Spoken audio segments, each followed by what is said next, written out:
आप सभी को नमस्कार। बिहार राज्य विशेष के इस सेशन में आज हम देखने वाले हैं संपूर्ण बिहार के भूगोल के बारे में। संपूर्ण बिहार के भूगोल का जो अध्ययन है ये कुछ पुस्तकों की सहायता से और कुछ मानचित्रावली की पुस्तकें आती हैं उनकी सहायता से आपको उपलब्ध कराया जा रहा है, क्योंकि जब हम रिवीजन के मोड में होते हैं, परीक्षा हमारी बहुत ही नज़दीक होती है, तो ऐसे समय में यदि हम डिटेलिंग के माध्यम से चीज़ों को कवर करने का प्रयास करते हैं तो कहीं ना कहीं वो थोड़ा लेंथी वीडियो हो जाता है और उससे हमें उतना लाभ नहीं मिलता है। विशेष रूप से ये वीडियो उन छात्रों के लिए मददगार साबित होगी जिन्होंने या तो हमारे टारगेट वीडियो को फॉलो किया है लगातार 24 सप्ताह तक, या स्वयं से एक विधिवत रूटीन के तहत जो है उन्होंने तैयारी की है। मतलब बिहार के भूगोल को आपने 1 से 2 बार पढ़ा है तो इस सेशन के माध्यम से क्विक रिवीजन आपका हो जाएगा, जो आपके लिए सर्वाधिक महत्वपूर्ण रहेगा। इसी के साथ साथ आपको बताता चलूं कि संपूर्ण सीरीज जो हमारी आएगी उसमें बिहार का भूगोल, बिहार का इतिहास, आधुनिक भारत का इतिहास, इस तरह से तो देखने को मिलेंगे ही, साथ ही साथ सामान्य विज्ञान की भी संपूर्ण सीरीज आपको मिलेगी। और आपको यह भी बता दूं कि इस चैनल पर आपके इस संस्थान द्वारा एक टॉप 50 सीरीज चलाई जा रही है। टॉप 50 सीरीज में हम अपनी परीक्षा की दृष्टि से महत्वपूर्ण 50 सबसे ज्वलंत मुद्दों को खूब डिटेलिंग में देख रहे हैं, फुल डिटेल के साथ देख रहे हैं। और अभी ये जो डिटेलिंग की क्लास चल रही है ये सामान्य विज्ञान पर आधारित है और इतिहास, आधुनिक भारत के इतिहास पर आधारित कक्षाएं हैं। लगभग 8 से 10 कक्षाएं अभी तक उपलब्ध कराई जा चुकी हैं जो सामान्य विज्ञान और आधुनिक भारत के इतिहास से संबंधित हैं। तो कहीं भी यदि आपको डिटेल्ड जानकारी करना है तो आपको जाके जो हमारी टॉप 50 सीरीज चल रही है उसको जाके देखना चाहिए। वहाँ पर डिटेल्ड एनालिसिस प्रत्येक विषय का, प्रत्येक आप कह सकते हो कि टॉपिक का होता है। तो आइए संक्षिप्त चर्चा है, यहाँ पे बहुत ज़्यादा डिटेल नहीं है, संक्षिप्त चर्चा है, तो समझने का प्रयास करते हैं बिहार को। यहाँ पे बिहार का मैप दिया हुआ है और यहाँ पे बिहार के विस्तार के बारे में सबसे पहले बात की गई है। तो आइए देख लेते हैं बिहार का विस्तार कितना है। बिहार के भौगोलिक विस्तार की जब हम बात करते हैं और पूर्व से पश्चिम विस्तार की बात करते हैं तो हमें देखने को मिलता है कि बिहार का पूर्व से पश्चिम जो विस्तार है वो 483 किलोमीटर है और बिहार का जो उत्तर से दक्षिण विस्तार देखने को मिलता है ये 345 किलोमीटर देखने को मिलता है। तो बिहार का पूर्व से पश्चिम विस्तार 483 किलोमीटर और बिहार का उत्तर से दक्षिण विस्तार 345 किलोमीटर देखने को मिलता है। बिहार के कुल भौगोलिक क्षेत्रफल की यदि मैं बात करूं तो बिहार का कुल भौगोलिक क्षेत्रफल 94,163 वर्ग किलोमीटर है। ये आपको पता होना चाहिए, 94,163 वर्ग किलोमीटर का क्षेत्रफल आपको देखने को मिलता है। इसके साथ साथ आपको बता दें कि भाई बिहार के पड़ोसी राज्य कौन कौन से हैं या बिहार की सीमा किस देश से लगती है, तो आपको बताते चलें कि बिहार की सीमा नेपाल से लगती है। अब नेपाल से सीमा साझा करने वाले जिले कौन से हैं अभी हम आगे उसको देखेंगे और इसी प्रकार से हम यह भी देखेंगे कि बिहार के कितने जिले हैं जो पश्चिम बंगाल से सीमा साझा करते हैं, बिहार के कितने जिले हैं जो उत्तर प्रदेश से सीमा साझा करते हैं। इन सब को हम देखते हुए अभी आगे बढ़ेंगे। अब बिहार के अक्षांशीय और देशांतरीय विस्तार की यदि हम बात करें तो सबसे पहली बात तो बिहार को आपको ये समझना है कि संपूर्ण भारत जो है हमारा वो आपको कहाँ देखने को मिलता है, उत्तरी गोलार्ध में देखने को मिलता है, पहली चीज। और आपको यह देखने को मिलता है कि संपूर्ण भारतीय जो भूभाग है उसका विस्तार उत्तरी अक्षांश में देखने को मिलता है, ये आपको पता होना चाहिए। और यदि भारत का विस्तार उत्तरी अक्षांश में देखने को मिलता है तो इसका मतलब है कि बिहार भी भारत का एक राज्य है, बिहार का भी विस्तार उत्तरी अक्षांश में देखने को मिलेगा। तो बिहार का जो विस्तार देखने को मिलता है वो 24 डिग्री 20 मिनट 10 सेकेंड उत्तरी अक्षांश से लेकर के 27 डिग्री 31 मिनट और 15 सेकेंड उत्तरी अक्षांश तक देखने को मिलता है। तो ये आपको पता होना चाहिए, 24, 20, 10 से लेकर के 27, 31, 15 उत्तरी अक्षांश तक इसका विस्तार देखने को मिलता है।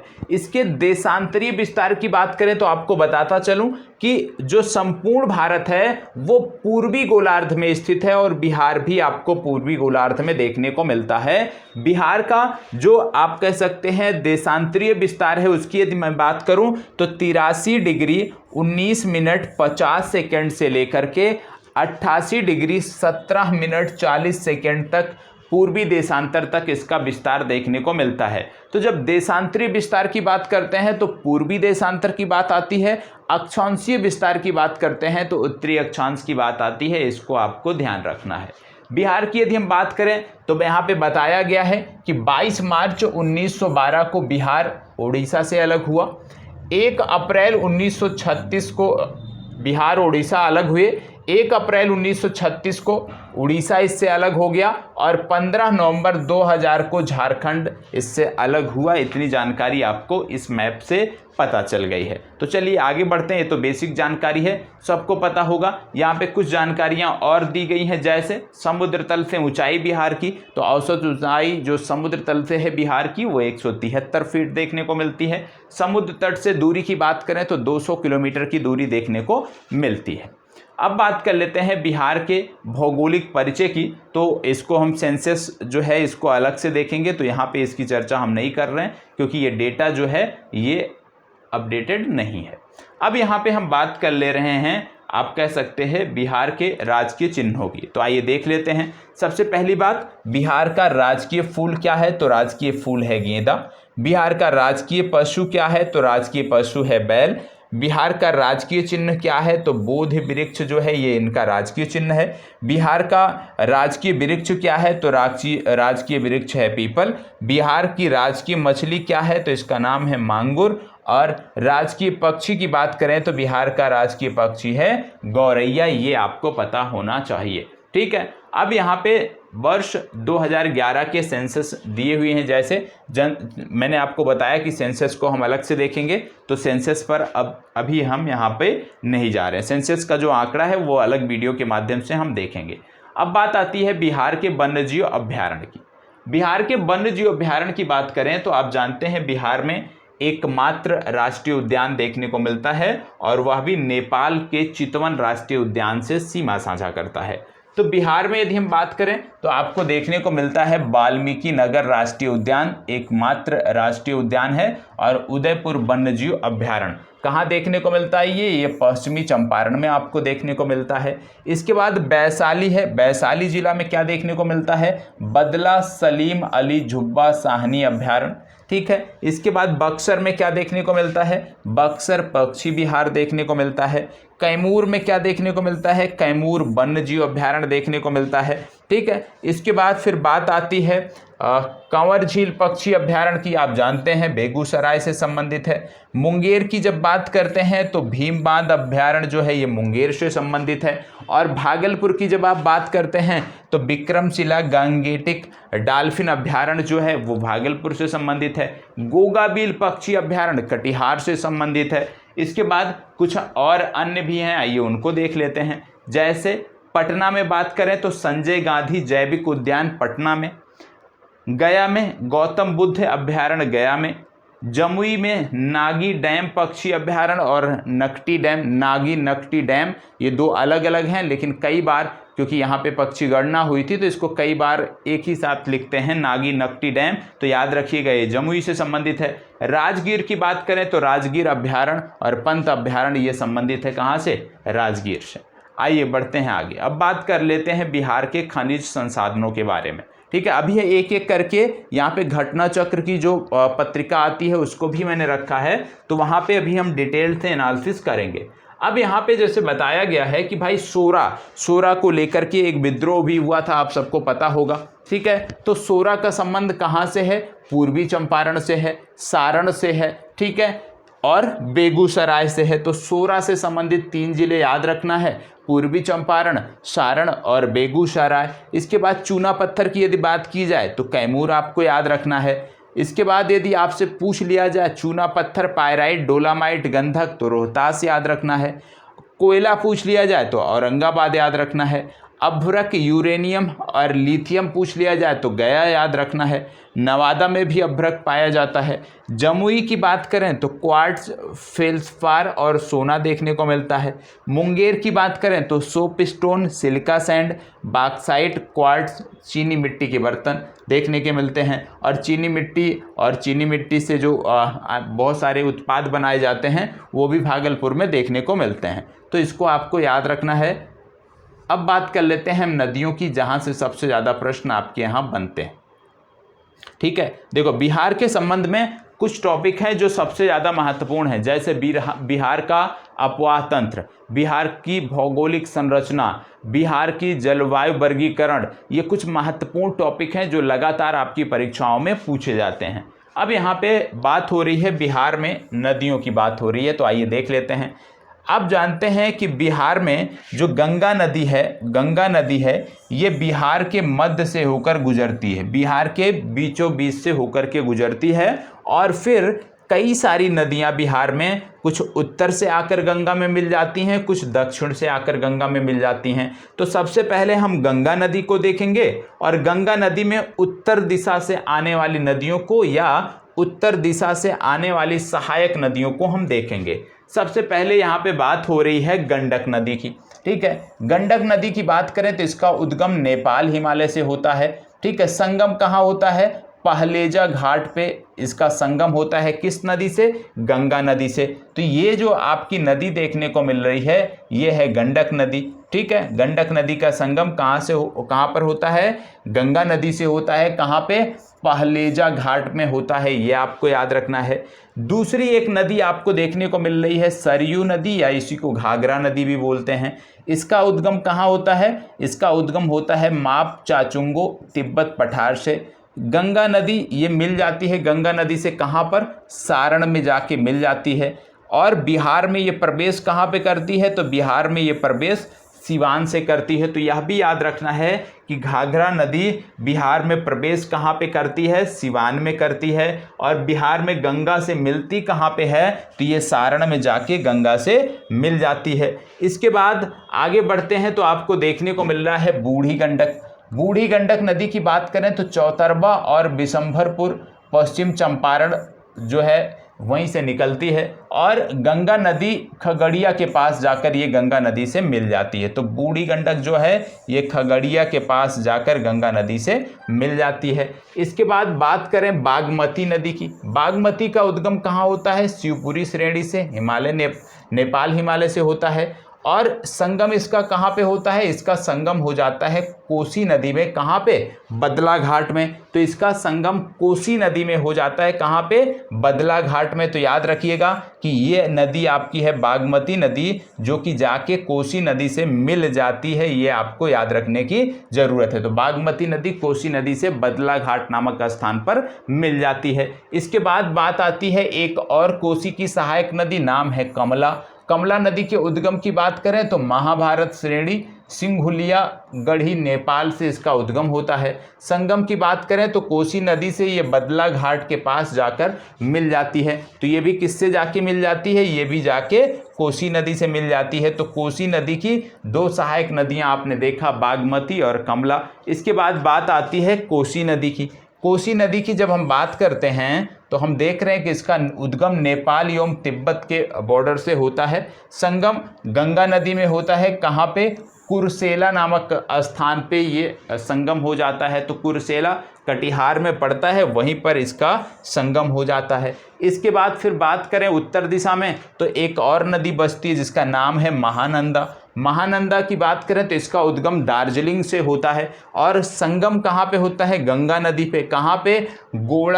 गोड़ागारी घाट, बांग्लादेश में इसका संगम हो जाता है। तो ये आपको याद रखना है। बिहार में प्रवेश कहाँ करती है?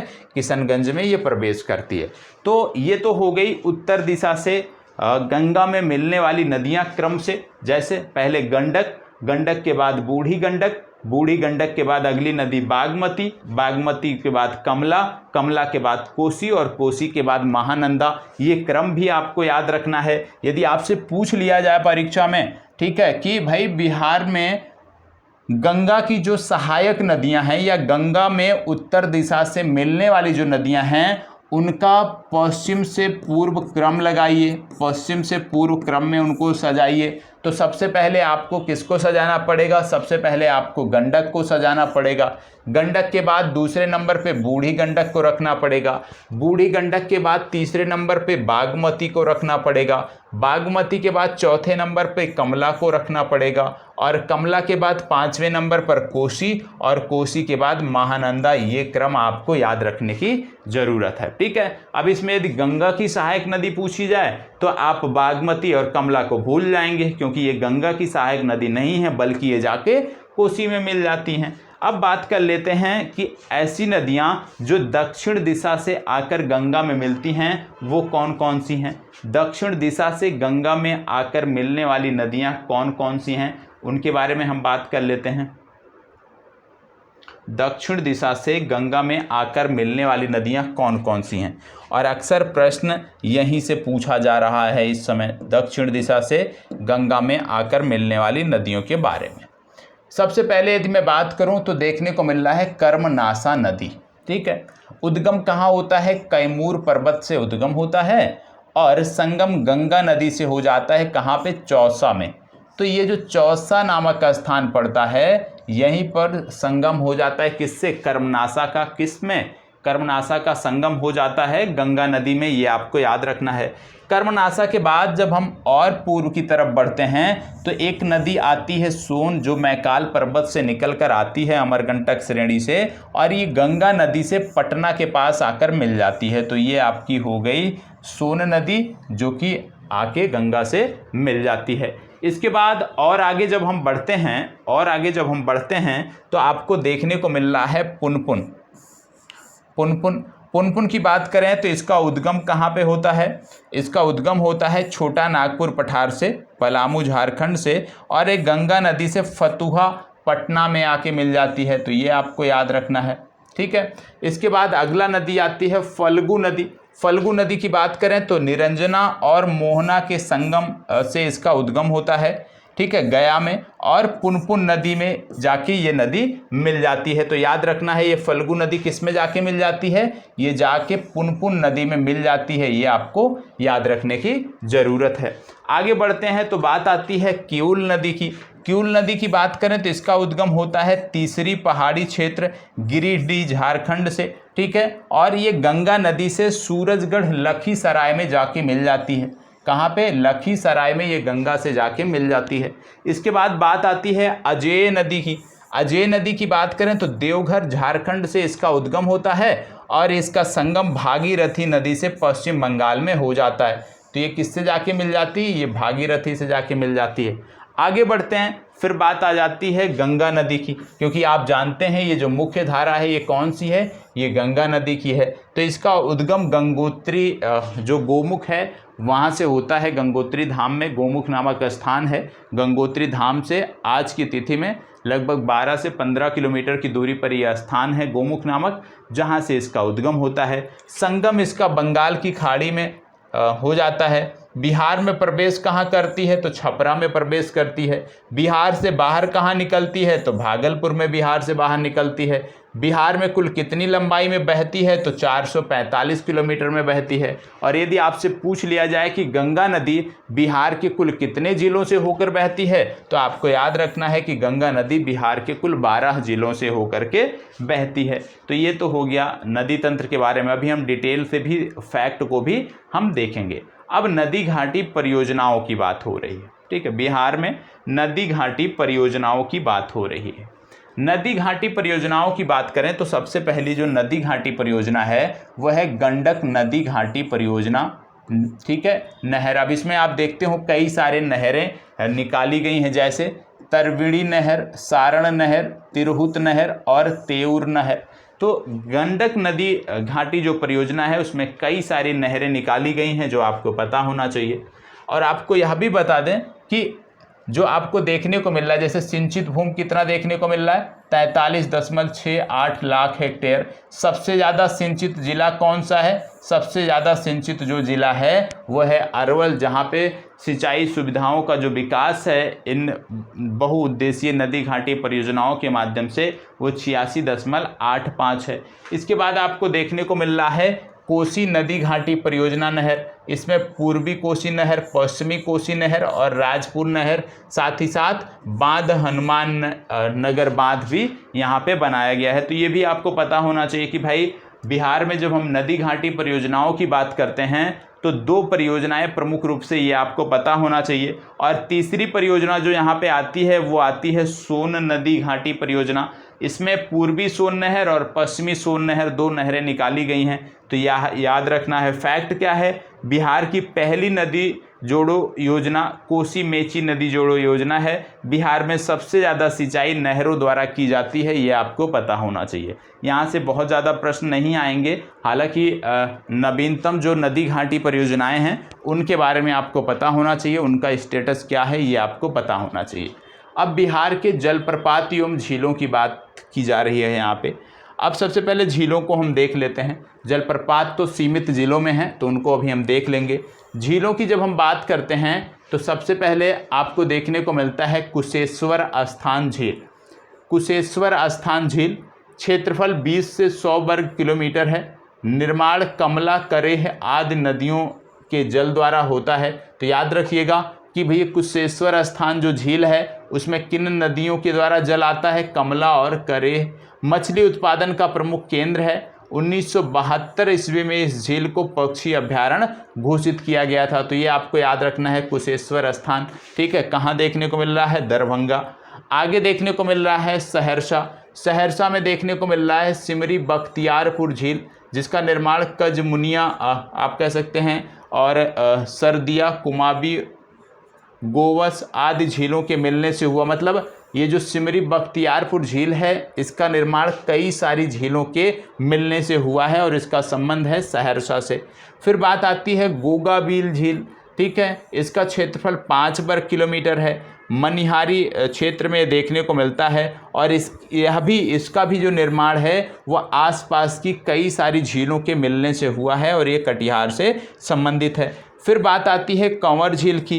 कंवर झील में सिर्फ इतना याद रखिए कि इसका संबंध बेगूसराय से है और इसका जो निर्माण होता है ये गंडक नदी के विसर्पण द्वारा इसका निर्माण होता है, ये आपको याद रखना। बेगूसराय झील का जो कंवर झील है बेगूसराय में, इसका निर्माण गंडक नदी के विसर्पण के कारण हुआ है। इसके बाद आगे जब बढ़ते हैं तो आपको देखने को मिल रहा होगा, एक फैक्ट यहाँ दिया है कि कांवड़ झील के पास शोध कार्य के लिए बर्ड बैंडिंग स्टेशन की स्थापना की गई है तथा भागलपुर में बर्ड रिंगिंग स्टेशन की स्थापना की गई है। तो याद रखिएगा, बर्ड रिंगिंग स्टेशन और बर्ड बैंडिंग स्टेशन दोनों अलग अलग है। बर्ड बैंडिंग स्टेशन की बात की जाए तो कांवर झील, बर्ड रिंगिंग स्टेशन की बात की जाए तो भागलपुर आपको याद रखना है। ठीक है, इसके बाद फिर बात आती है रकीम कुंड की। रकीम कुंड की बात करें तो इसका संबंध है, रकीम कुंड की बात करें तो इसका संबंध है रोहतास से। ठीक है, खुआरी दाह की बात करें तो इसका भी संबंध है रोहतास से। धुआं कुंड की बात करें तो इसका भी संबंध है रोहतास से, क्योंकि जब हम जलप्रपात की बात करते हैं तो बिहार के एक ही 2 जिले हैं जहां से सारे जलप्रपात सीमित हैं। जैसे रोहतास की बात करें तो रोहतास में कई सारे जलप्रपात देखने को मिलते हैं, जैसे ओखारीन कुंड, सुखलदरी, दुर्गावती, धुआं कुंड, खुआरी दाह और राकिम कुंड। ये सभी के सभी जो जलप्रपात हैं ये संबंधित कहाँ से हैं, रोहतास से संबंधित हैं। ककोलत यदि आपसे पूछ लिया जाए तो आपको बताना है कि नवादा से संबंधित है। तो सिर्फ और सिर्फ इसमें आप यदि ककोलत याद रखते हो कि भाई ककोलत जलप्रपात कहाँ है और दूसरा भोजपुर का जियार खंड आप याद रखते हो तो बाकी सभी के सभी जो बचे हैं वो रोहतास से संबंधित हैं। तो रोहतास वाला नहीं भी याद रखते हो, इन दोनों को याद रख लेते हो, जियार खंड और ककोलत को, तो भी आप जवाब देने की स्थिति में रहोगे। ठीक है, चलिए अभी इसके बारे में हम डिटेल से देखेंगे और ये फैक्ट भी मैं आपको उपलब्ध कराऊंगा। अब जैसे यहाँ पे मृदा की बात हो रही है, ठीक है, बिहार की मृदा के बाद तो यहाँ पे आपको देखने को मिल रहा है सबसे पहले जो पश्चिमी चंपारण वाला जिला है, जो वाल्मीकि टाइगर रिजर्व वाला क्षेत्र है, वहाँ पे आपको देखने को मिल रहा है कि पर्वत पादीय मृदा देखने को मिल रही है। उत्तर पश्चिम भाग हिमालयन मिट्टी, कंकड़ीले, पथरीले, कम उपजाऊ भावर मिट्टी का ये क्षेत्र है। उसके बाद जैसे जैसे आप पूर्व की तरफ बढ़ते हो, जैसे जैसे आप किशनगंज की तरफ बढ़ते हो, तो आपको तराई मिट्टी का क्षेत्र देखने को मिलता है। और उत्तर नेपाल से जो सीमावर्ती क्षेत्र हैं उन सभी क्षेत्रों में तराई मृदा का विस्तार आपको देखने को मिलता है। इसके बाद तराई मृदा हो गई। तराई मृदा के फिर जैसे ही और दक्षिण में आप आते हो तो आपको देखने को मिल रहा होगा ये वाला व्हाइट वाला जो क्षेत्र है, ये बांगर मिट्टी पुरानी जलोढ़ का क्षेत्र है, उपजाऊ होती है। धान, गेहूं और मक्का की जो फसल है इसमें बहुत अच्छे तरीके से उगाई जाती है। ठीक है, चंपारण, मुजफ्फरपुर और दरभंगा जैसे क्षेत्रों में ये मृदा आपको देखने को मिलती है। इसके बाद जब आप आते हो दक्षिण की तरफ, और जब दक्षिण में आप आते हो तो दक्षिण में आपको देखने को मिलता है कि बिहार में लाल बलुई मृदा का क्षेत्र भी पाया जाता है। ये वाला जो क्षेत्र है ये लाल बलुई मृदा का क्षेत्र है, और क्योंकि लाल बलुई मृदा है इसलिए ये कम उपजाऊ होती है और इसमें लोहे की अधिकता पाई जाती है, जिसके कारण इसका कलर लाल होता है। इसके बाद आपको एक मृदा दक्षिण में और देखने को मिलती है जिसका नाम है करैल केवाल मृदा। ठीक है, इसको पुरानी जलोढ़ भी कहते हैं। उपजाऊ मृदा होती है, रबी खरीफ की फसल के लिए बहुत महत्वपूर्ण मृदा है। पटना और नालंदा के जो क्षेत्र हैं उसमें इनका विस्तार प्रमुखता से देखने को मिलता है। इसके बाद फिर बात आ जाती है लाल पीली मृदा। दक्षिण में आपको लाल पीली मृदा का ये क्षेत्र देखने को मिलता है। ठीक है, लौह ऑक्साइड की यहाँ पे अधिकता होती है, विशेष रूप से मोटे अनाज की, आप कह सकते हो मोटे अनाज के लिए मृदा जो है ये परफेक्ट होती है। कम उपजाऊ मृदा होती है और इसी को बल सुंदरी मृदा के नाम से भी जानते हैं। फिर इसके बाद टाल मृदा की बात आती है। टाल मृदा जो कि सबसे उपजाऊ मृदा है बिहार में।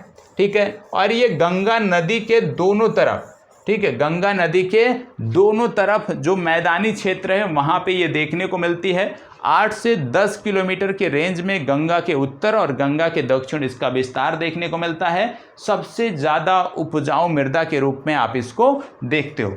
तो मृदा के बारे में भी आपको बेसिक जानकारी होनी चाहिए कि कौन से क्षेत्र में कौन सी मृदा पाई जाती है। चट्टानों की यदि बात करें तो चट्टानों में बहुत ज़्यादा कुछ है नहीं। जैसे सबसे पहले बिहार की जब आप बात करते हो तो आप बिहार का जो नेपाल से लगा हुआ इलाका है उसको जब देखते हो तो वहाँ पे आपको देखने को मिलता है कि भाई टर्सरी वलित चट्टानें देखने को मिलती हैं और ये संबंधित है पश्चिमी चंपारण से। ठीक है, इसके बाद जब आप दक्षिण में आते हो पुनः यही संरचना इसी के समान देखने को मिलती है। और जैसे आप दक्षिण में आते हो, मतलब आप कह लीजिए कि दक्षिण पश्चिम में आप आते हो तो विंध्यन समूह की चट्टानें आपको देखने को मिलती हैं। ठीक है, उसके बाद जब आप दक्षिण क्षेत्र में देखने को पाते हो तो बॉर्डर इलाके में धारवाड़ क्रम की आपको चट्टानें देखने को मिलती हैं। और बिहार में यदि पूछ लिया जाए कि सबसे ज़्यादा किस क्रम की चट्टानें देखने को मिलती हैं तो संपूर्ण बिहार में सर्वाधिक क्षेत्रफल क्वार्टनरी चट्टानें फैली हुई हैं, ये आपको पता होना चाहिए। जो वाइट ब्लैंक वाला क्षेत्र है ये क्वार्टनरी चट्टानों का क्षेत्र है। चले आगे बढ़ते हैं। अब बिहार के जलवायु क्षेत्र की यहाँ पे बात हो रही है, आइए देख लेते हैं बिहार के जलवायु क्षेत्र के बारे में। बिहार के जलवायु क्षेत्र की जब हम बात करते हैं तो अलग अलग पुस्तकों में अलग अलग तरीके से इसको प्रस्तुत किया गया है, लेकिन यहाँ पे सबसे पहले मैप को अच्छे से एक बार देख लीजिए, बिहार के मैप को अच्छे से देख लीजिए, उसके बाद से हम इन जलवायु क्षेत्रों को अच्छे से देखने वाले हैं।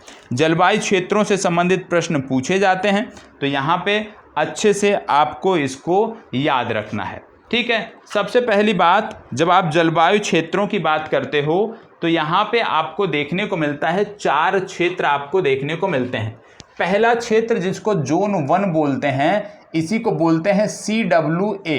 इसको CWA से प्रदर्शित किया जाता है। उत्तर पश्चिम जो जलोढ़ मैदान है जिसमें 13 जिले आते हैं, वो क्षेत्र जो है जोन 1 CW1 के अंतर्गत आता है। अब ये 13 जिले कौन कौन से हैं? ये 13 जिले कौन कौन से हैं? तो जैसे पश्चिमी चंपारण हो गया, पूर्वी चंपारण हो गया, शिवहर हो गया, सीतामढ़ी हो गया, दरभंगा हो गया, मुजफ्फरपुर हो गया, सिवान हो गया, सारण, वैशाली, समस्तीपुर, ये सब जो क्षेत्र आपको देखने को मिल रहे हैं, ये सभी के सभी क्षेत्र संबंधित किससे हैं? ये संबंधित हैं जोन 1 से। ये आपको पता होना चाहिए। कहां से संबंधित हैं? जोन 1 से संबंधित हैं। देखो ये वाला मैप में, क्योंकि ये कलर्ड मैप नहीं है इसलिए ये स्पष्ट नहीं है, तो ये जो क्षेत्र आपको देखने को मिल रहा है बेगूसराय से लेकर के ये जो क्षेत्र आपको देखने को मिल रहा है, ये आपका आता है, ये वाला बेगूसराय से ऐसे ऊपर निकल जाएगा, समस्तीपुर, वैशाली और फिर इस तरह से ये सारण में आ जाएगा। तो ये वाला जो क्षेत्र है,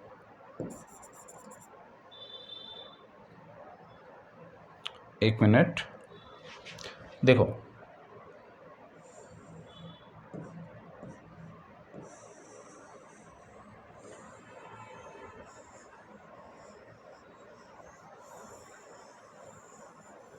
ये जो आपको क्षेत्र पूरा का पूरा देखने को मिल रहा है, ये आता है जोन 1 के अंतर्गत। ठीक है, तो जोन 1 के अंतर्गत कौन कौन से जिले आ गए?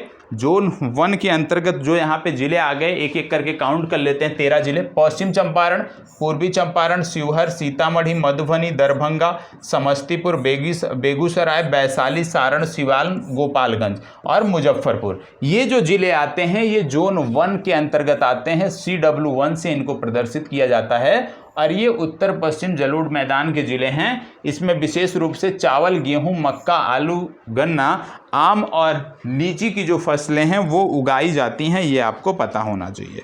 फिर बात आती है जोन 2 की। जोन 2 की जब हम बात करते हैं तो जोन 2 को दर्शाया जाता है CWA से और इसको बोला जाता है उत्तर पूर्व जलोढ़ मैदान। इसमें 8 जिले आपको देखने को मिलते हैं। अब ये 8 जिले कौन कौन से हैं, आइए देख लेते हैं। ये 8 जिले कौन से हैं? ये 8 जिले यहाँ पे जो आपने देखा है, ये वाला जो क्षेत्र है,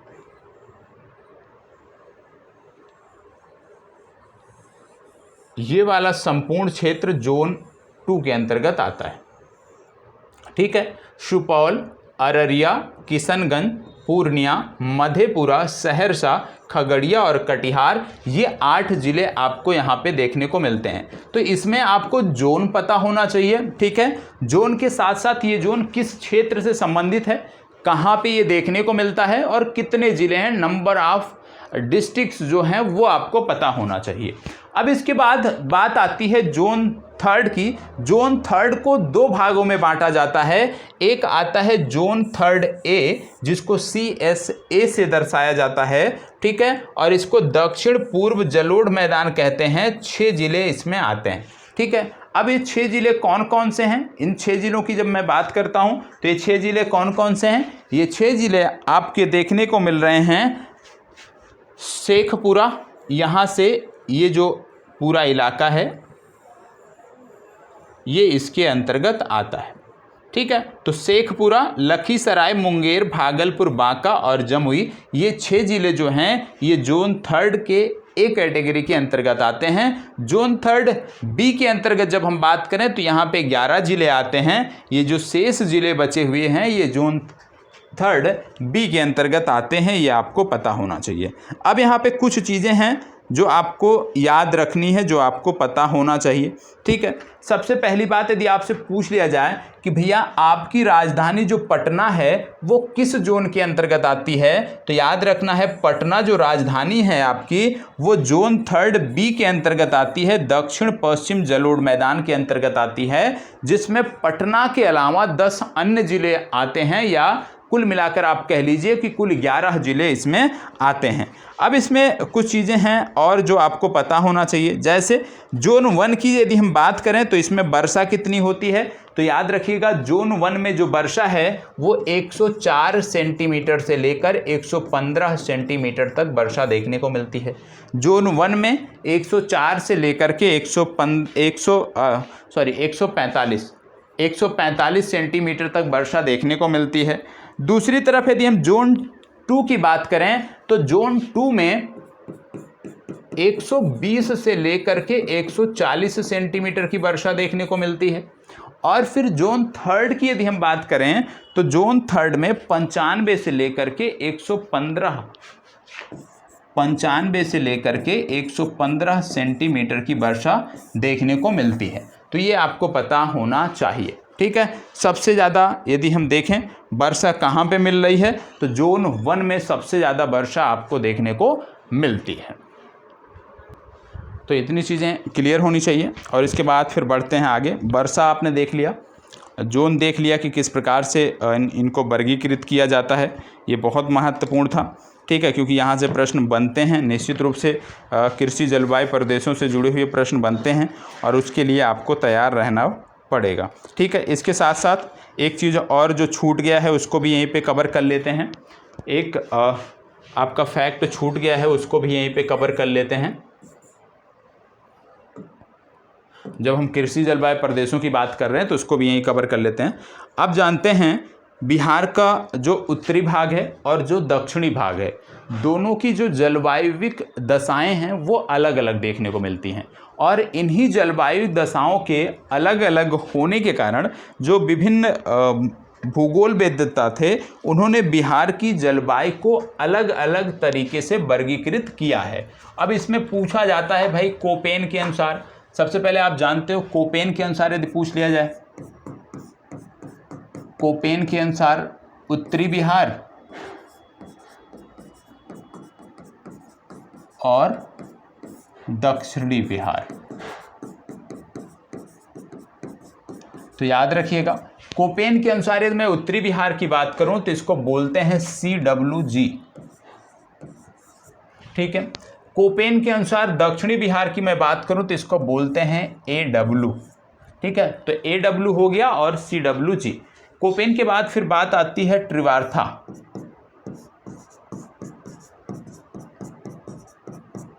त्रिवार्था की बात करें तो ये उत्तर बिहार को ये बताते हैं CAW, दक्षिण बिहार को त्रिवार्था क्या बताते हैं, दक्षिण बिहार को बताते हैं AW, ठीक है, ये आपको याद रखना है। त्रिवार्था के बाद अगला नाम आता है थॉर्नबेट। थॉर्नबेट के अनुसार यदि मैं उत्तरी बिहार की बात करूं तो इनके अनुसार उत्तरी बिहार की जो जलवायु है उसको बोलते हैं CBW, और दक्षिणी बिहार की यदि मैं बात करूं या शेष बिहार की जब बात करें तो इसको दर्शाते हैं CAW। तो ये आपको याद रखना है थॉर्नबेट के अनुसार और त्रिवार्था और कोपेन के अनुसार। ज़्यादातर कोपेन और त्रिवार्था पूछे जाते हैं तो ये आपको याद रखने की ज़रूरत है, क्योंकि हमने कृषि जलवायु प्रदेशों को देखा था, उसी से जुड़ा हुआ यह भी बनता है, तो इसको भी देखना ज़रूरी है, ठीक है। अब आप जानते होंगे यदि मैं बात करूँ बिहार में जलवायु की तो आप जानते हैं बिहार में सामान्यतः 3 ऋतुएँ आपको प्रमुखता से देखने को मिलती हैं, उसके बारे में बताने की कोई आवश्यकता नहीं है। अब इसके बाद बढ़ते हैं आगे और हम देखते हैं बिहार के भौगोलिक विभाजन के बारे में। भौगोलिक विभाजन के बारे में हमने देख लिया है तो इस पर हमें नहीं जाना है, इस पर मुख्य परीक्षा में प्रश्न पूछे जाते हैं जोड़ के, ठीक है। वनों के बारे में अभी हम बहुत अच्छे से देखेंगे आगे, वन स्थिति रिपोर्ट के बारे में, करंट डेटा के बारे में अभी हम देखेंगे। हाँ, बिहार के उद्योग के बारे में थोड़ा सा हम देख लेते हैं। जैसे यदि आपसे पूछ लिया जाए कि कागज़ उद्योग का संबंध कहाँ से है, कागज़ उद्योग, तो कागज़ उद्योग 2 जिले इससे जुड़े हुए हैं, पहला है समस्तीपुर, दूसरा है दरभंगा। प्लाईवुड कारखाने की बात करें तो प्लाईवुड कारखाने का संबंध वैशाली से है। इसके बाद सीमेंट उद्योग की बात करें तो रोहतास से है। खनन उद्योग की बात करें तो औरंगाबाद। सूती वस्त्र की बात करें तो गया। और यदि आपसे पूछ लिया जाए पटाखा उद्योग तो ये संबंधित है मोकामा से। लखीसराय से यदि पूछ लिया जाए तो आपको बताना है सिंदूर उद्योग। साथ ही साथ पटना में भारत बैगन एंड इंजीनियरिंग कंपनी लिमिटेड भी है, जूता या चमड़ा उद्योग जो है वहीं से संबंधित है। भागलपुर का ऑपरेशन जानते ही होंगे, GI टैग से संबंधित है। और फिर इसके बाद बात आती है कटिहार, कटिहार से संबंधित है जूट उद्योग। तो ये कुछ बेसिक हैं जो आपको पता होने चाहिए। अब बात कर रहे हैं बिहार में पर्यटन स्थल। बिहार में पर्यटन स्थल मैप के माध्यम से हम नहीं देखेंगे, हम इसको डिटेल से देखेंगे तो वहाँ से ज़्यादा चीज़ें हमें समझ में आएंगी। अब यहाँ से एक एक करके हम फैक्ट देख रहे हैं, तो इसको बहुत ध्यान से समझने की अब यहाँ से ज़रूरत है। यहाँ पे बताया जा रहा है बिहार देश के पूर्वी भाग में स्थित है। यह पूरी तरह से लैंडलॉक्ड राज्य है। हालांकि कोलकाता बंदरगाह के माध्यम से समुद्री क्षेत्र बहुत दूर नहीं है। आकार में यह आयताकार है और इसकी पश्चिम से पूर्व की ओर जो लंबाई है वो 483 किलोमीटर और उत्तर से दक्षिण की ओर लगभग 345 किलोमीटर देखने को मिलती है। यहाँ पे यह भी बताया गया है कि औसत समुद्र तल से इसकी जो ऊंचाई है लगभग 53 से 55 मीटर देखने को मिलती है। और राष्ट्रीय जल मार्ग संख्या 1 जो प्रयागराज से हल्दिया को जोड़ता है उससे बिहार भी जुड़ा हुआ है। यह समुद्र तट से लगभग 200 किलोमीटर की दूरी पर अवस्थित है। आगे बढ़ते हैं तो देखने को मिल रहा है कि बिहार 43 डिग्री 19 मिनट 50 सेकेंड पूर्व से लेकर के 88 डिग्री 17 मिनट 40 सेकेंड पूर्व देशांतर के मध्य स्थित है तथा अक्षांशीय विस्तार की यदि हम बात करते हैं तो 24 डिग्री 20 मिनट 10 सेकेंड से लेकर के 27 डिग्री 31 मिनट 15 सेकेंड तक इसका विस्तार देखने को मिलता है। भारत के पूर्वी भाग में अवस्थित बिहार का जो क्षेत्रफल है वो 94,163 वर्ग किलोमीटर है, जिसका देश के कुल भौगोलिक क्षेत्रफल में लगभग 2.86% योगदान है। बिहार क्षेत्रफल की दृष्टि से भारत का 12वां सबसे बड़ा राज्य है, ये आपको याद रखने की ज़रूरत है। आगे एक एक करके अब यहाँ से हम देखेंगे। सबसे पहले बिहार की भूगर्भिक संरचना जो अभी हमने देखा था उसके बारे में कुछ फैक्ट दिए गए हैं। जैसे चट्टानों के प्रकार बताए गए हैं कि भैया धारवाड़ क्रम देखने को मिलता है कहाँ पे, दक्षिण पूर्व बिहार में देखने को मिलता है। जैसे मुंगेर, जमुई, नवादा में यहाँ पे अभ्रक के निक्षेप पाए जाते हैं। दूसरा क्रम देखने को मिलता है विंध्यन क्रम। विंध्यन क्रम कहाँ देखने को मिलता है, दक्षिण पश्चिम बिहार में देखने को मिलता है। कैमूर एवं सोन नदी से संबंधित जो घाटी है, रोहतास क्षेत्र जो है विशेष रूप से वो विंध्यन संरचना से संबंधित है। फिर बात आती है टर्शियरी क्रम।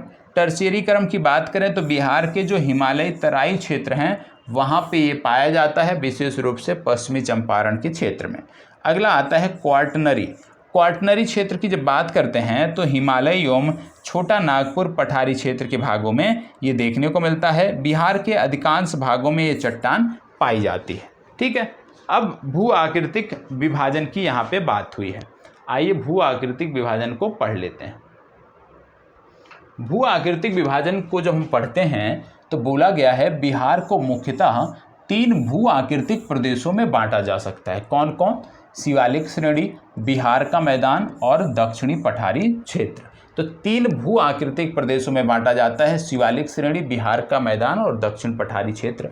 बिहार की जो सुमेश्वर श्रेणी और शिवालिक श्रेणी का निर्माण एक ही काल, कौन सा, प्लीस्टोसीन काल में हुआ है। तो याद रखना है, यदि पूछ लिया जाए कि बिहार की सोमेश्वर श्रेणी और शिवालिक श्रेणी का निर्माण किस काल में हुआ है तो आपको बताना है प्लीस्टोसीन काल में हुआ है। शिवालिक श्रेणी का विस्तार बिहार में पश्चिम चंपारण के उत्तरी भाग में देखने को मिलता है। इसे रामनगर दून, सोमेश्वर श्रेणी एवं हरहा घाटी के रूप में उपविभाजित किया जाता है। सोमेश्वर श्रेणी का विस्तार पश्चिमी चंपारण जिले में है, जिसकी सर्वोच्च चोटी फोर्ट सोमेश्वर है जो कि 880 मीटर ऊंची है। तो याद रखना है, फोर्ट सोमेश्वर किसकी सबसे ऊंची चोटी है? सोमेश्वर श्रेणी की, जिसकी ऊंचाई 880 मीटर देखने को मिलती है। आगे यह भी बताया जा रहा है कि इस क्षेत्र में सोमेश्वर, भिखनाठोरी, कापन तथा हरहा प्रमुख दर्रे हैं, जिनसे भारत और नेपाल के बीच संपर्क मार्ग बनता है। बिहार के मैदान को 2 भागों में बांटा जा सकता है। पहला गंगा का उत्तरी मैदान, दूसरा गंगा का दक्षिणी मैदान। गंगा का मैदान यदि मैं बात करूं तो गंगा के मैदान का जो क्षेत्रफल है लगभग 90,650 वर्ग किलोमीटर है, जो बिहार के कुल क्षेत्रफल का लगभग 96.27% है। यह मैदान उत्तर में शिवालिक श्रेणी से लेकर दक्षिण में छोटा नागपुर पठार तक फैला हुआ है। भूगर्भिक दृष्टि से यह मैदान अग्रवीर है, ये आपको पता होना चाहिए। गंगा का उत्तरी मैदान गंगा में उत्तर दिशा से मिलने वाली सहायक नदियों के अवक्षेप से बना है, जबकि गंगा का दक्षिणी मैदान गंगा में दक्षिण से मिलने वाली सहायक नदियों के अवक्षेप से बना है। तो ये तो हमने पूर्व में ही देखा था। अब इसमें कुछ चीज़ें और दी गई हैं, उसको देख लेते हैं। जैसे उत्तरी मैदान का विस्तार पश्चिम एवं पूर्वी चंपारण क्षेत्र में समस्तीपुर, बेगूसराय, सहरसा, कटिहार आदि जिलों में है। तो उत्तरी मैदान उन्हीं जिलों में देखने को मिलता है जो जिले भाई बिहार के उत्तर में होंगे। ठीक है, आगे जब इसमें हम बढ़ते हैं तो आगे कुछ फैक्ट यहाँ पे और दिए गए हैं। जैसे बिहार के उत्तरी गंगा के मैदान में प्राकृतिक रूप से जलमग्न निम्न भूभाग पाया जाता है, जिन्हें चौर या मन कहा जाता है। चौर का प्रमुख उदाहरण पश्चिमी चंपारण का लखनी चौर, पूर्वी चंपारण का बहादुरपुर एवं सुंदरपुर चौर है। तो ये जो चौर के नाम दिए गए हैं ये आपको याद रखना है। यदि आपसे पूछ लिया जाए लखनी चौर कहाँ पे है तो आपको बताना है पश्चिमी चंपारण। यदि आपसे पूछ लिया जाए कि बहादुरपुर चौर या सुंदरपुर चौर कहाँ पे है तो आपको बताना है पूर्वी चंपारण। तो इसको याद रखना है। दक्षिण मैदान गया, राजगीर, गिरियक, बराबर, खड़गपुर, शेखपुरा, जमालपुर, बिहार शरीफ आदि पहाड़ियों से घिरा है और यह त्रिभुजाकार है। तो याद रखिएगा दक्षिण मैदान का जो आकार है वो त्रिभुजाकार है। ठीक है, इस क्षेत्र में टाल क्षेत्र पाए जाते हैं जिनका विस्तार पटना से लखीसराय तक है। इस टाल क्षेत्र में बढ़रिया एवं मोकामा टाल क्षेत्र प्रसिद्ध हैं। गंगा के मैदान में बाढ़ क्षेत्र में बनने वाली विशिष्ट आकृति क्षेत्र दियारा भूमि है। उत्तरी गंगा मैदान में चौर एवं मन की आकृति पाई जाती है। ठीक है, तो ये तो गंगा के मैदान की बात हो गई। गंगा के मैदान की फिर बात आती है दक्षिणी पठारी क्षेत्र की। बोला जा रहा है कि इसका विस्तार पश्चिम में कैमूर से लेकर पूर्व में बांका तक विस्तारित है। नीस, शिस्ट और ग्रेनाइट चट्टानों से ये निर्मित है। इन चट्टानों से ये बना है। इसके अंतर्गत रोहतास एवं कैमूर जिले में कैमूर का पठार है जहां बलुआ पत्थर मिलते हैं। गया, मंदार, बराबर और जेवियन की पहाड़ियां, राजगीर और शेखपुरा पहाड़ियां, बिहार शरीफ, मुंगेर और जमालपुर की पहाड़ियां हैं।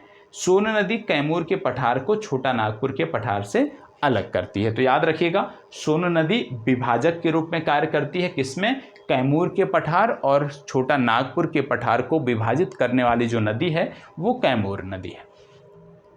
प्रमुख नदियों के बारे में यहाँ पे बात की गई है। आइए देख लेते हैं प्रमुख नदियों के बारे में। बिहार में 3.82 लाख हेक्टेयर क्षेत्र में जल का विस्तार है, जो राज्य के कुल भौगोलिक क्षेत्रफल में 4.1% हिस्सा है। कर्मनाशा, गंडक और घाघरा नदियां उत्तर प्रदेश और बिहार के मध्य सीमा रेखा निर्धारित करती हैं। तो यूपी और बिहार के मध्य सीमा रेखा का निर्धारण करने वाली 3 नदियां हैं। कौन कौन सी? कर्मनाशा, गंडक और घाघरा। बिहार की सीमा में बहने वाली नदियों में सबसे बड़ी नदी गंगा है। यह बिहार में भोजपुर और सारण जिलों के मध्य सीमा बनाती है। तो गंगा नदी किन 2 जिलों में सीमा बनाती है? भोजपुर और सारण जिलों के मध्य ये सीमा का निर्धारण करती है। गंगा की सहायक नदियों में गंडक, सोन, पुनपुन, घाघरा, कोसी, महानंदा इत्यादि प्रमुख हैं। अन्नपूर्णा पहाड़ी से निकलकर गंडक नदी नेपाल होते हुए उत्तर बिहार के हाजीपुर और सोनपुर नामक नगरों से बहती हुई मुजफ्फरपुर तथा सारण जिलों की सीमा बनाते हुए गंगा में मिल जाती है। आगे बढ़ते हैं। यहाँ पे बताया गया है सोमेश्वर की पहाड़ियों से निकली बूढ़ी गंडक पश्चिमी चंपारण, पूर्वी चंपारण, मुजफ्फरपुर, समस्तीपुर और बेगूसराय जिलों में बहती हुई खगड़िया में गंगा से मिल जाती है। इसे गंगा की 7 धाराओं में से एक मानी जाने वाली गंडकी नदी का प्रतिरूप माना जाता है। इसे शुरुआत में सिकराना नदी के नाम से जानते हैं। बाढ़ गंगा, हरहा, मनियारी इसकी प्रमुख सहायक नदियां हैं। आगे बढ़ते हैं तो देखने को मिल रहा है हिमालय की महाभारत श्रेणियों से निकली बागमती नदी बाढ़ के दिनों में अक्सर अपना प्रवाह मार्ग बदल देती है, जिससे दरभंगा, मधुबनी तथा मुजफ्फरपुर जिलों में अत्यधिक जान माल की हानि देखने को मिलती है। अब यहाँ पे बिहार की प्रमुख नदियों के बारे में बोला गया है।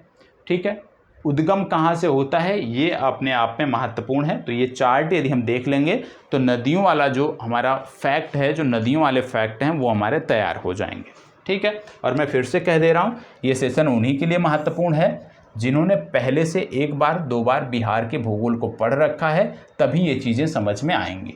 अब बात हो रही गंगा नदी की, तो हमने देखा गंगोत्री के गोमुख से निकलती है, बंगाल की खाड़ी में ये जाके मिल जाती है। पटना, बक्सर, मोकामा, भागलपुर, मुंगेर जिले में गंगा नदी के तट पर स्थित हैं। भोजपुर और सारण जिलों के बीच यह सीमा बनाती है। गंगा नदी के किनारे स्थित जो ज़िले हैं कुल 12 ज़िले हैं। ये आपको पता होना चाहिए कौन कौन से। भोजपुर, सारण, बक्सर, वैशाली, पटना, बेगूसराय, खगड़िया, समस्तीपुर, कटिहार, भागलपुर, लखीसराय एवं मुंगेर। सबसे ज़्यादा गंगा की जो लंबाई है ये पटना में देखने को मिलती है। और गंगा नदी में उत्तर दिशा से मिलने वाली जो नदियाँ हैं उनमें घाघरा, गंडक, बूढ़ी गंडक, कोसी, महानंदा आदि प्रमुख हैं। दक्षिण दिशा से मिलने वाली नदियों में सोन, पुनपुन, कर्मनासा, किउल, फल्गु, कावोथोरा, धर्मावती, गांगी तथा बदुआ नदी प्रमुख हैं। इसके बाद दूसरी नदी की बात आती है जिसका नाम है घाघरा या सरयू। तो घाघरा या सरयू नदी की जब हम बात करते हैं तो मापचा चुंगो ग्लेशियर से ये निकलती है। गंगा नदी से ये मिल जाती है कहाँ पे? रेबिलगंज, सारण में ये गंगा नदी से मिल जाती है। याद रखना है गुठानी सिवान के समीप ये बिहार में प्रवेश करती है और बिहार और उत्तर प्रदेश के सीमा का निर्धारण करती है। सहायक नदी इसकी हैं राप्ती और महाकाली। अगला है गंडक, नेपाल हिमालय से निकलती है, ठीक है, और पहलेजा घाट जो कि पटना के पास में है वहाँ पर ये गंगा से मिल जाती है। नेपाल में सप्त गंडकी के नाम से ये प्रसिद्ध है। इसकी 7 मुख्य जो आप कह सकते हो धाराएं हैं उनमें त्रिशूली, बूढ़ी गंडक, मनसियागंदी, सेती, दरौंदी, मादी और काली गंडक प्रमुख हैं। नारायणी सालीग्रामी के नाम से ये प्रसिद्ध है। लंबाई 640 किलोमीटर इसकी देखने को मिलती है। हाजीपुर, सोनपुर, मुजफ्फरपुर ये इसके तट पर बसे हुए नगर हैं। इसके बाद बात आती है बूढ़ी गंडक की।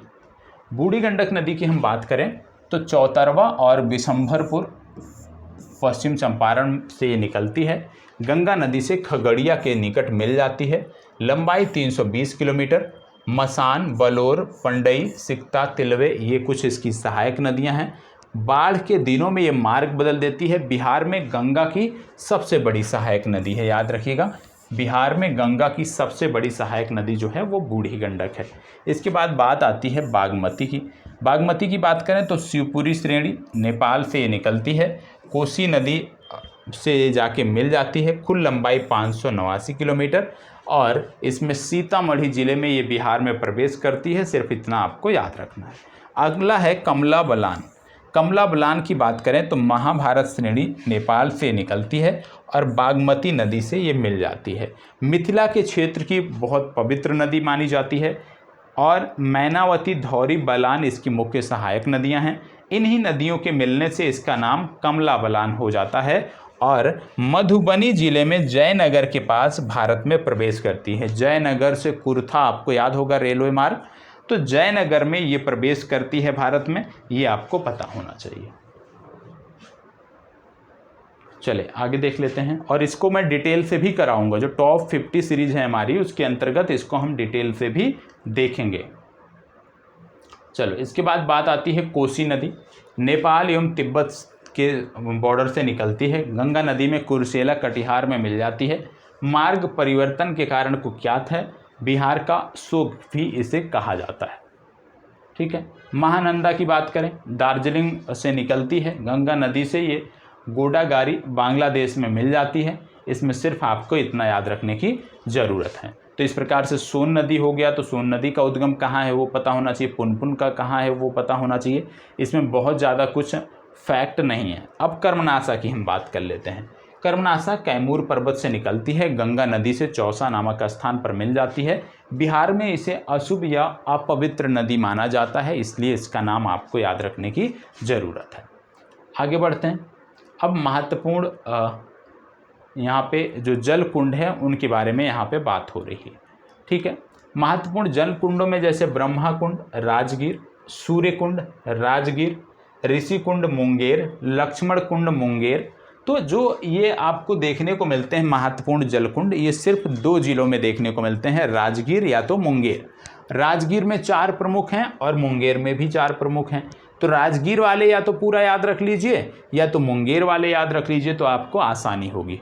राजगीर की बात करें तो ब्रह्मकुंड, सूर्यकुंड, सप्तधारा और मखदूम कुंड ये राजगीर में देखने को मिलते हैं। सीता कुंड, रामेश्वर कुंड, लक्ष्मण कुंड, ऋषि कुंड ये आपको मुंगेर में देखने को मिलते हैं। अब झील, जलप्रपात एवं कुंड की बात आ रही है, ये मैप है, इसमें सारी चीज़ें आपको दी गई हैं, जैसे मुंगेर, ऋषि कुंड, सीता कुंड, लक्ष्मण कुंड, रामेश्वर कुंड। इसी तरह से रोहतास में तुतला प्रपात, मंझर कुंड, धुआं कुंड जलप्रपात और कशिश जलप्रपात ये देखने को मिलता है। कैमूर में तलहार कुंड, करकटगढ़ जलप्रपात देखने को मिलता है। और नालंदा में आप चले जाएंगे तो ब्रह्मा कुंड, सूर्य कुंड, घोड़ा कटोरा झील और पांडु पोखर देखने को मिलता है। ठीक है, इसके बारे में अभी पिछले मैप में हमने देखा था, तो इसलिए अब इसकी चर्चा हम नहीं करेंगे। जलप्रपात में हम देख लेते हैं, क्योंकि जलप्रपात में कई बार नदियों के बारे में पूछ लिया जाता है, तो उसको एक बार यहाँ से फिर से देख लेते हैं। जैसे तिलहार कुंड कैमूर जिला में है, किस नदी से संबंधित है? दुर्गावती नदी के समीप है, तो ये याद रखना है। करकटगढ़ कैमूर में है, कहाँ पे है? कैमूर पर्वत श्रृंखला पर है, उत्तर प्रदेश की सीमा के निकट। अगला है ककोलत जलप्रपात, कहाँ पे है? नवादा में है, ककोलत पहाड़ी पर ये अवस्थित है। अगला है तुतला भवानी प्रपात, ये कहाँ पे है? ये आपको सासाराम में देखने को मिलता है, तुतला भवानी मंदिर के समीप देखने को मिलता है। अगला है मंझर कुंड, कहाँ पे है? सासाराम में है और कैमूर पहाड़ी में ताराचंदी नामक स्थान है जहाँ पे देखने को मिलता है। अगला है धुआं कुंड, सासाराम से संबंधित है, मजहर कुंड के निकट ये देखने को मिलता है। बिहार में कृषि जलवायु जोन, जिसको अभी हमने देख लिया है, तो उसकी बात अब हम नहीं करेंगे। ठीक है, इसको अभी हमने देखा था। अब जैसे बिहार की मिट्टियां हैं, मिट्टियों के बारे में भी हमने देख लिया है, तो इस पे ज़्यादा परेशान नहीं होना है। ठीक है, अब आगे सिंचाई क्षमता की बात आ रही है, तो एक चीज़ सिर्फ इतना इसमें देख लीजिएगा कि बिहार में जो ये सिंचाई क्षमता दी हुई है, ठीक है, जो ये सिंचाई क्षमता दी हुई है, इसमें जो सबसे ज़्यादा आप कह लीजिए सिंचाई किसके द्वारा होती है, तो सबसे ज़्यादा जो सिंचाई है वो लघु सिंचाई परियोजनाओं के द्वारा होती है। ये आपको पता होना चाहिए, सिर्फ इतना आप याद रखिए, बाकी चीज़ें याद करने की कोई आवश्यकता नहीं है। ठीक है, अब यहाँ पे बृहद एवं मध्यम सिंचाई परियोजनाओं के तहत सिंचाई क्षमता जो है उनका बात की गई है, तो इसमें कुछ भी महत्वपूर्ण नहीं है, कुछ याद रखने की ज़रूरत नहीं है। अब एक एक करके यहाँ पे जो जल परियोजनाएं हैं, प्रमुख नदी परियोजनाएं हैं, उनके बारे में बात की गई है। तो जो फैक्ट होंगे वह मैं बता देता हूँ, उसको देख लीजिएगा, बाकी इसमें बहुत ज़्यादा फोकस नहीं करना है। जैसे प्रमुख नदी परियोजना, गंडक परियोजना बिहार एवं उत्तर प्रदेश की संयुक्त सिंचाई परियोजना है। यह बिहार के वाल्मीकि नगर के निकट गंडक नदी पर निर्मित है। ठीक है, यदि आप वाल्मीकि टाइगर रिजर्व जाते हो तो ये आपको आसानी से देखने को मिल जाएगा। गंडक परियोजना से 2 नहरें निकाली गई हैं, पहली तिरहुत नहर और दूसरी सारण नहर। तो याद रखना है कि गंडक परियोजना से कौन सी 2 नहरें निकाली गई हैं? तिरहुत नहर और सारण नहर, ये आपको याद रखना है। बिहार की प्रथम बृहद सिंचाई परियोजनाएं सोन परियोजना का निर्माण 1874 में डेहरी के पास बारू नामक स्थान पर बांध बनाकर किया गया था। ठीक है, डेहरी के पास से सोन नदी से 2 नहरें निकलती हैं, पूर्वी सोन नहर और पश्चिमी सोन नहर। इसमें बहुत ज़्यादा कुछ नहीं है, ना यहाँ से प्रश्न आते हैं, तो इस पर बहुत ज़्यादा फोकस नहीं करना है। मैं आपको दे दूंगा तो आप इसको देख लीजिएगा। सिर्फ इतना याद रख लो कि जैसे किसी नदी की परियोजना के बारे में पूछ लिया जाए तो वो किस नदी से संबंधित है, आप यह बताने में सक्षम रहो। जैसे कोसी जल विद्युत परियोजना तो कोसी से संबंधित हो गई, सोन परियोजना सोन से संबंधित हो गई, गंडक परियोजना गंडक से संबंधित हो गई। ये तो नाम से ही जुड़े हैं नदियों के। अगला है बाण सागर परियोजना, इसको याद रखना है क्योंकि बाण सागर परियोजना सोन नदी से संबंधित है और इसमें 3 राज्य इन्वॉल्व हैं। ठीक है, कौन कौन? बिहार, उत्तर प्रदेश और मध्य प्रदेश। कई बार ऐसे भी प्रश्न पूछ लिया जाता है कि निम्नलिखित में से कौन सा राज्य बाण सागर परियोजना से नहीं जुड़ा हुआ है, तो आपको याद रखना है कि बाण सागर परियोजना से बिहार, उत्तर प्रदेश और मध्य प्रदेश 3 राज्य जुड़े हुए हैं। ठीक है, तो इसके बाद इन्हीं परियोजनाओं के बारे में बात की गई है, उस पर आपको नहीं जाना है। इसके बाद हम बात कर लेते हैं बाढ़ प्रवण और अन्य चीज़ें दी हैं, इस पे फोकस नहीं करना है, आपको देखना होगा तो आप देख सकते हैं। ठीक है, अब वन स्थिति जो रिपोर्ट आई थी 2021 की, उसको थोड़ा सा यहाँ पे हम देख लेते हैं, क्योंकि यहाँ से प्रश्न बनते हैं। यहाँ पे बोला गया बिहार में वन स्थिति रिपोर्ट। क्या बोला गया है? बिहार में पश्चिम चंपारण में उत्तर के मैदानों की तराई में नम पर्णपाती वन है, जबकि दक्षिण बिहार के रोहतास, औरंगाबाद, कैमूर, जमुई, मुंगेर में प्राकृतिक पर्णपाती साल वन है। ठीक है, नवीकरणीय संसाधनों के बतौर वन अनेक प्रकार के परितंत्रीय सेवाएं उपलब्ध कराते हैं, जिनका जलवायु की स्थितियों को बदलने पर असर होता है। वनाच्छादन में 10% से अधिक शिखर घनत्व और 1 हेक्टेयर से अधिक क्षेत्रफल वाली वृक्षादित भूमि शामिल होती है, जिसके लिए कानूनी स्थिति की कोई बाध्यता नहीं है। भारत वन स्थिति रिपोर्ट 2021 के अनुसार बिहार के कुल भौगोलिक क्षेत्र के 7.84% भाग में वनावरण है। याद रखिएगा, बिहार के कुल भौगोलिक क्षेत्रफल के 7.84% क्षेत्र में ही वनावरण है, जबकि वृक्षावरण कुल भौगोलिक क्षेत्रफल का 2.49% है। तो वनावरण सिर्फ 7.8% और वृक्षावरण की बात करें तो 2.49%। बिहार में अभिलिखित वन क्षेत्र जो हैं वो 6,877 वर्ग किलोमीटर हैं और कुल भौगोलिक क्षेत्रफल का ये 7.30% हैं। ये आपको याद रखना है। ठीक है, आगे बढ़ते हैं तो यहाँ पे तुलना करते हुए बताया गया है कि जो 2019 की रिपोर्ट थी और जो 2021 की रिपोर्ट आई है उसमें क्या अंतर है। तो 2019 से 21 की जब हम तुलना करते हैं तो बिहार में वनावरण में 1.03% का परिवर्तन हुआ है, ये देखने को मिलता है। भारत वन स्थिति रिपोर्ट 2021 के अनुसार सर्वाधिक वनावरण क्षेत्र वाले बिहार के जो जिले हैं वह हैं भभुआ, कैमूर 1051.56 वर्ग किलोमीटर, पश्चिम चंपारण 903.34 वर्ग किलोमीटर और रोहतास 669.91 वर्ग किलोमीटर तथा जमुई 661.17 वर्ग किलोमीटर। तो ये आपको याद रखना है कि सर्वाधिक वनावरण वाले जो बिहार के ज़िले हैं वो कौन कौन से हैं। कैमूर 1000 सबसे ज़्यादा यहाँ पे देखने को मिलता है, 1051, दूसरे नंबर पर पश्चिम चंपारण, तीसरे नंबर पर जमुई। ये तीनों आपको क्रम से याद रखने हैं। इसके बाद आगे बढ़ते हैं तो यहाँ पे न्यूनतम वनावरण वाले क्षेत्र भी बताए गए हैं। न्यूनतम वनावरण वाले क्षेत्रों में बात करें तो बिहार के ज़िले शेखपुरा नंबर 1 पे है, इसके बाद अरवल का नंबर आता है और इसके बाद जहानाबाद का आता है। सर्वाधिक वनावरण प्रतिशत वाले ज़िलों में यदि मैं बात करूं, जैसे मैंने देखा पहला कैमूर जहां पे 31.56%, जमुई की बात करें तो 21.34%, नवादा की बात करें तो 20.72% एवं मुंगेर में आपको 20.16% पर वन देखने को मिलते हैं। तो सिर्फ ज़िले याद रखिए कौन से हैं, ठीक है, कहाँ पे सबसे ज़्यादा है, कहाँ पे सबसे कम है। न्यूनतम वनावरण प्रतिशत वाले बिहार के जो ज़िले हैं उनमें शेखपुरा, अब प्रतिशत याद रखने की ज़रूरत नहीं है, सिर्फ इतना याद रखिए कि शेखपुरा में सबसे कम है और सबसे ज़्यादा जो वनावरण है वो कैमूर में सबसे ज़्यादा है। सिर्फ इतना आप यदि याद रखते हैं तो आपको कोई समस्या नहीं होगी, जो भी प्रश्न आएगा आप उसको कर ले जाओ। ठीक है, अब इसके बाद यहाँ पे कुछ फैक्ट और दिए गए हैं जिसको हमें ध्यान देना है।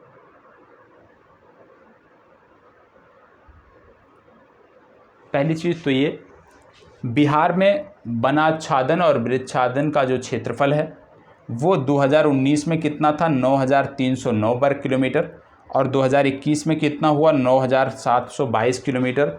इसमें प्रतिशत वृद्धि कितनी हुई एक प्रकार से देखें तो लगभग आप कह सकते हो कि 2000 जब आप 19 की बात करते थे तो 9.9 थे, 2021 की बात करते हो तो ये 10.3 पर हो गए हैं, मतलब 0.4% की वृद्धि आपको देखने को मिलती है। तो इसमें वही चीज़ें दी गई हैं जो अभी हमने पढ़ा, वही सारी चीज़ें यहाँ पे दी गई हैं। अब इसके बाद कुछ फैक्ट और भी होंगे जिनको अभी हमें फोकस करना है, देख लेते हैं। चलिए, कार्बन स्टॉक पे हमें जाना नहीं है। अब यहाँ पे कुछ कार्यक्रमों के बारे में बात की गई है।